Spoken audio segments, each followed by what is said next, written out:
The more chips you drop into the funnel, the more money you're gonna make.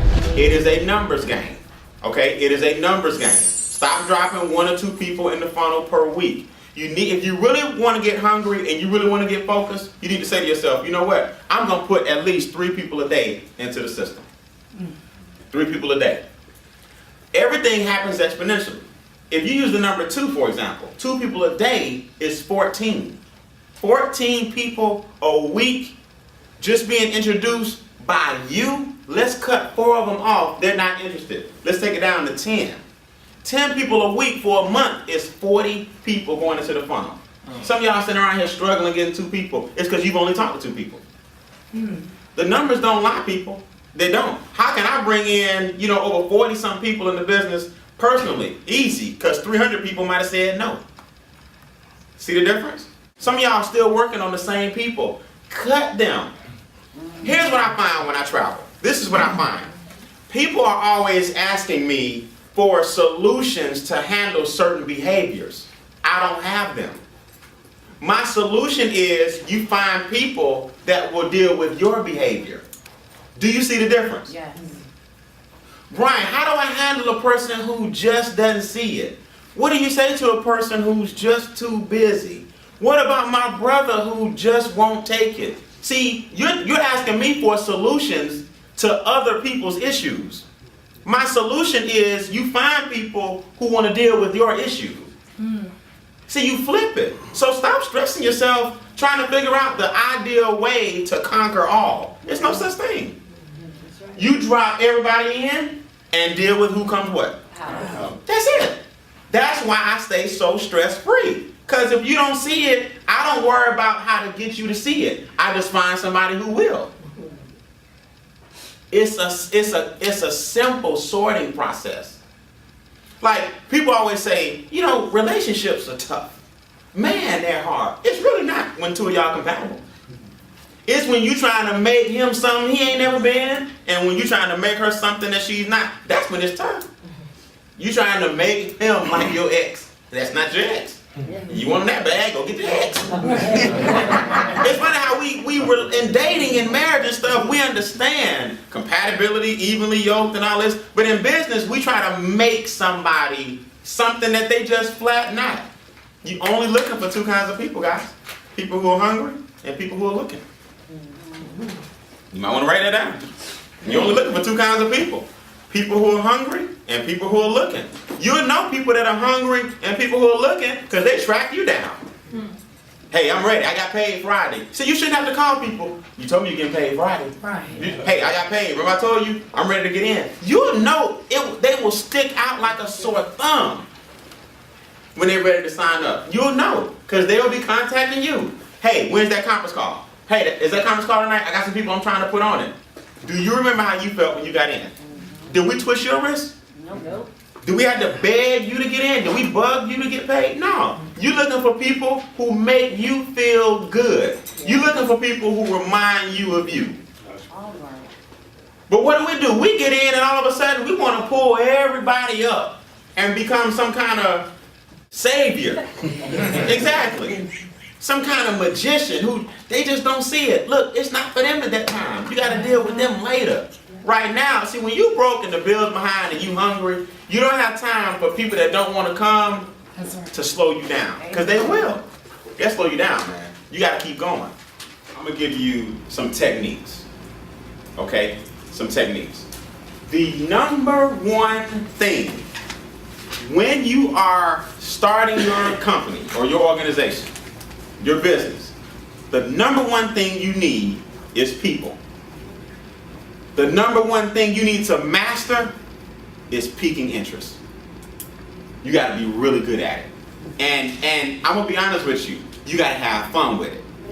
But here's the sad thing. It's the most uncomfortable part of the business. Yes. Piquing interest is the part where it's the number one thing you need to do, but it's the part of the business that you like, you're going to find yourself playing double dutch. Who knows what double dutch looks like, right? So what you do, you waiting on these 2 ropes to turn, right? And you like, I got to get in here at some point. That's what piquing interest is like. You like, oh, wait, I'm going to say something, but they're not really giving me an outlet. Right. Will you say something that I can use? And that's the first, you're like, I missed it. I missed the opportunity. And sometimes you don't have long to get the business in there. So the unfortunate thing about Piquing Interest is that it's the one thing that sets your business in first gear, but it's also the one thing that takes you out your comfort zone. Yes. But you got to remember this. Out of your comfort zone is where the money lies. It does. Because if money was in comfort, we'd all be rich. Yes. Because we all comfortable doing what we do. Piquing interest is the uncomfortable part, but it's the part that makes you rich. And have fun with it. Have fun with it. Write this down. I will never see strangers again. That's why I practice on strangers. See, a lot of y'all are scared to be embarrassed by a total stranger. Right. If I talk to Quetta and I fumble and stumble, I'm like, you know what, man, I messed up. And I just keep it moving. Like, who is she? Man, I'm sorry, I was trying to do something. I'm sorry. See, y'all try to be too cool. You try to look too much like a business person. I gotta have my stuff together. Woohoo! Strangers, man, I used to just practice on strangers. I would try new techniques. I'd be like, let me try something. Now, don't misunderstand this training. I don't mean I want y'all to cold solicit. People confuse cold market with cold solicit. You would never see me cold solicit. I don't just pave the streets and walk up and down. The next person walk by me, I'm gonna stop you. It don't work like that. That's painful. Right. That's a waste of your time. What I mean by cold market is somebody I encountered today that I didn't know, that somehow we ended up engaging in what? Yeah, Conversation. See, this is what I mean by turning cold market into your warm market. Okay? I wasn't out looking. You're going to encounter people every day. When the opportunity knocks, though, you got to be ready. Here's how I went. I went to check in. Okay? I always ask people, where are you from? Right? Right. Y'all don't forget, where are you from? That's a major peak interest. Because wherever they're from, you looking for people where they're from. That's right. See, piquing interest is asking questions so that you can provide the what? The answer. I went in. Now here's the key. When you encounter people, you must take over the situation immediately. Because if you get trapped into what I call everyday dialogue, you'll be now you caught up. Oh, we talking about the same old mess. See, what I do, I make this the conversation the minute we encounter each other. So I went up to the counter, always smile. Very few people get a smile. It's true. They always looking for that rude, irate. I walked in, I said, man, where you from? She said, here. But I lived in Atlanta for 7 years. Wow. I said, ding! Now, here's where professionals and amateurs differ. Some of y'all would right then, you would have started piquing interest. See, I'm gonna be at the hotel at least 3 days. 3 days. I got a young lady downstairs from Atlanta. I said, what brought you back to Virginia? She said, I was just in school at Morris Brown. I went to Morehouse. Ding! So now we got this AU Center in common. We got Atlanta in common. I said, where'd you grow up? I'm just asking what? Questions. She said, College Park. I grew up in College Park. Wow. I said, where in College Park? Old National? She said, Old National. Gabby Road. I said, I grew up. So, see, I'm just what? Gathering. Gathering. Now, the next morning, when I walked in the lobby, she like, hey, Mr. Beane, now we friends. See, network marketing is about building relationships. See, some of y'all trying to peak within the first encounter. Yes. Oh, let me tell you. Go in my room, I'm going to check in. I'm going to come right back when I come back down here. And you just, people, they don't even know you yet. They don't know you. You soliciting, in their mind, you just another guest. But now, every time I come through the lobby, I say, hey, I got something for you. See, if I hit you with it now, you're going to ask me a bunch of questions. Right. I'm going to hit you with it on my way out the door, then I'm going to get you in touch with somebody local for you to see it in a more comfortable environment. This is the thing, guys. Piquing interest is something that you have fun with. So now I'm thinking about my next step, my next approach. Here's something a lot of people don't understand. Even if I don't get her number, this is a trick question. if I don't get her number, do I have her number? Yes. How? The hotel. I know she works. See what I'm saying? So I may never ask for the number. I may get to Atlanta and call. But I may take a quick look at her name. I'm a gentleman. We were both from College Park. I went to Morehouse. Yeah, Mr. Beane, I remember you. Hey, listen, I know you're at work. Give me your cell number and I'll give you a call. In fact, give me your email. I want to shoot you a link. Got her. See, some of y'all try to do it, what I'm trying to say is, some of y'all try to do it too soon, too fast. You got to turn cold market into lukewarm by building what? Relationships. So when you go to a restaurant, don't get the waitress number. Think about it. Does she have to come back? She gonna come. She gonna seat you. She gonna bring some water. She gonna check on you a few times. Start massaging the relationship before we leave within an hour. Stop trying to do it the first encounter. Wow. Piquing interest is an art form where you have to reel people in over what? Time. Now, don't confuse this. I'm not saying take your time. Be energetic, be excited, be enthusiastic about continuing to what? Pique interest. I'm not saying that. Brian said do it slow, so I'm going to work on her all week. Right. No, I didn't say that.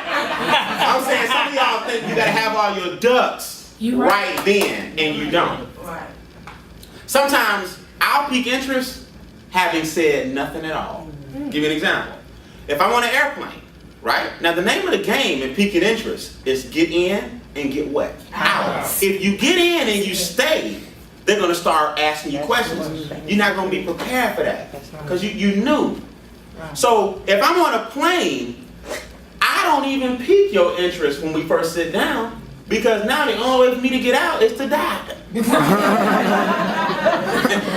I gotta, for you to stop asking me questions, I got to jump. So what I'll do, I always say the same thing. See, after a while, you get comfortable, but you gotta practice. When I sit down on the airplane, which I'm always on, I ask the person the same question. Are you headed home or leaving home? They love to tell. Damn, I'm going home to visit my grandbabies. Ding, she got grandchildren. How many you got? Little boy, little girl, they pulling out pictures. Ding. Oh, she loves them. I'm just like, ooh, this gonna be good. But see, now we're flying. So I got another hour and a half before I gotta tell you what I do. Right. See, what I'm saying is you gotta learn how to listen. Yeah. Stop talking. Just listen. Pause. How old are your grandchildren? Oh, she's 4, she's 6. My son is a this. Now people talking about themselves. Yes. So you're going to visit them. What are you guys going to do? I'm going to take them to Disney World. I'm going to do this. I'm just gathering information. Gathering. And then pretty soon she might say something like, boy, those tickets were expensive. Things are a little tight. You love traveling, but things are a little tight, huh? What if I can show you a way where Disney World is every day for your kids? But I say that when we leaving. Right. Give me your name and number. I'm going to call you later. It's something you may want to hear that's coming to this area. But I'll call you later. Go enjoy the grandkids and I'll call you later. See, I picked her and didn't even say anything. Sometimes saying nothing, y'all have heard silence is golden. Yes. Okay? Being on mute speaks volumes. Yes. So you got to learn that, guys. You don't have to always, if you get the number, you won. Now you go home and gather yourself. Hey, remember you met me on the plane earlier? I was telling you about Orlando. We're looking for key leaders in Orlando. And I know your son lives in Orlando because you told me about your... See, now you got so much ammunition, you can phrase it how you want. You told me your son lives in Orlando. You were going to visit the grandkids. All right, I want to email you a link and you take a look at it and tell me if you like it. I'm done. Right. Some of y'all... All right, I got to get this straight. She's a stranger. But some of y'all panic and sweat in front of the eyes of somebody that you don't even know. At least panic on people who know you. That's right. And then the funny thing is, I don't even panic on them.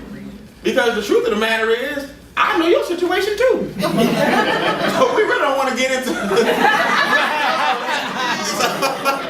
what I'm really saying is, really, you shouldn't fear any man. You really shouldn't. You have something great. You have something that's changing lives. You don't beat people over the head with a gold brick. No. Either they take it or they don't. That's right. I'm telling you. So why do we worry about people's reactions when you can give some people stuff for free? Wow. So that's why I say treat everybody the what? The same. And then you get better and you practice on piquing interest. You practice on different techniques to get better and better and better. You cannot pique and invite. The person who piques cannot invite. Always remember that. The person who piques cannot invite. Something else has to tell him about tomorrow night. Because me and him are friends, and he just saw me yesterday. I can't tell him about tomorrow night. That's right. The person who piques cannot invite. Sometimes I'll pique your interest. You'll call me. Hey, this is that friend of yours that wasn't interested. Hey, what you doing? Oh, you remember that business I told you about? I got 15 people on the other line. We're about to do a conference call. I'm going to call you back. Click. Oh, you serious about it? You know what I mean? Stop being so available. Yes. You see, your friends haven't seen a change in you. Yes. So if you still available, even though they told you no, but you still hanging around them, see, you're not that busy. So you're not giving them a reason to go, I ain't talking to my girl in 2 weeks. I told you, I'm going to get back with you this summer. Right now, that business I was telling you about, That's right. see, I don't talk to them no more. On purpose, that's part of my piquing interest. I'm trying to show you that I'm busy. I may not even be on the phone, but to them, hey, I'm busy. I'm busy. To your friends, you got to show them a different behavior. Right. You got to show them different behavior. And that in turn piques their what? Interest. Okay? I had a friend of mine, and I'll take questions. I had a friend of mine, he used to dress real different. He just was a different dude. You know, just real, you know, a little Prince mixed with Michael Jackson. It's all kind of, like, he thought it was just fly. And on him, it really did look nice. I'm like, well, you know, you got a style on you. I said, but I'm going to tell you something. You going to business with me? Yeah, I need you to wear a suit and tie. Okay? He started dressing, you know, more conservative. It peaked. What have you done to Steve? Because everybody used to seeing him and all that fly stuff. Now, the fact that he put on a suit and tie, because he was serious about the business. I said, man, you put on a suit and tie, all your friends going to get peaked. Yeah. All his friends got peaked. Just do something different. Wear a suit on a Saturday and watch what happens. Wow. People think you're going to a funeral. Yeah. Who died? Nobody died. I'm just dressed up. Why you dressed up on a Saturday? And Yep. just do different things. But I want you to understand, more importantly, the attitude. Have what? Fun. Have fun with it. Don't worry about it. Don't worry about it. Look, you can say the wrong thing enough times. Somebody's still going to say, what are you talking about? I don't know. I messed up. But give me your name. I messed it up. I love saying that. I'm like, man, I messed it up. But let me let you hear something real quick. Stop being so perfect, y'all. Stop being so perfect. It is in your trying to be perfect that people are now looking for your imperfections. Yes. But when you go ahead and act imperfect, people go, man, this is, you know, you look more human. This is called talk through people, not to people. If you learn how to talk through people and not to people, it relieves you of all your nervous anxiety. It really does. Here's how. Are y'all ready? Yes. Are y'all sure? Yes. Have I lost y'all? No. Okay, here's how you talk through people. All of us have 3 types of friends. Reds, greens, and blues. Greens are people who look up to you. Blues are people on your level. Reds are people you look up to. They all can be handled differently, but reds are what make us nervous. Okay? Greens look up to you. Blues are your peers. They're the hardest people to tell about the business. And reds you look up to. Those are the most difficult people to tell because you got this little fear of Pastor so-and-so, Deacon so-and-so, Doctor so-and-so, Attorney so-and-so, Engineer so-and-so. So you get nervous when you talk to reds for whatever reason. Here's what you have to remember. You are not a red to everybody. That's why they don't show up. If you were a red to everybody, you could just throw them in the car and they would come. Everybody got it? So what you have to remember is reds will introduce you to other reds. So you have to recruit up. Most of you guys recruit down. You just recruit greens. All you do is recruit greens. People who look up to you. You got to learn how to go get reds. Because here's the thing, and pay close attention to this. Reds have blues. Because a blue is somebody on their what? Level. But A red's blues are more what for you? Reds. Because he's going to get his peer circle. But to all of his peers, they reds. To you. But he has people who are red to him. So even people that this blue, or this red, I'm sorry, people who look up to him are his greens. Those are your blues. Yeah. See what I mean? See, when you recruit up, it broadens the color spectrum. Because him recruiting down is recruiting on your level. Him recruiting up is your super red. And him recruiting even is your regular red.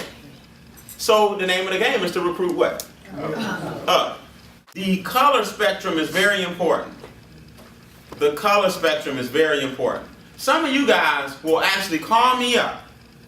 True. Hey Brian, you open for a three-way? Yeah, who you got? I met this little 16-year-old kid. And you want me to do three-way. Now I'm not talking about because it's me. Don't take this the wrong way. I'm saying you can't get him in the car. Right. You bring his butt to the meeting, he's 16. You know, you're doing three-ways with all these greens. Bring me some reds, bring me some blues. The three-way call is really designed for your blues. Because those are the hardest people to get to see what you would see. I got it. I'm going to tell you guys something. That one, this is the problem with a lot of you guys. You try to make Piquing Interest make sense. See, when you're hungry and you want to get off your job or change your situation or whatever your why is, stop waiting on it to make sense. You win as long as you what? As long as the person says what? Yes. But what you think you need is some smooth, methodical approach. And that's your problem. Paralysis analysis. You keep waiting on perfect storms. There's no such thing. Just pique the person's interest, people. So what do you do after we pique them? What's next in the process? A three-way what? Call. Here's the rule. The person who piques cannot invite. The person who piques cannot invite. Everybody got it? Yes. If you pique, you can't invite. Something else must invite. So before I go, I want to make sure everybody knows how to conduct three-ways.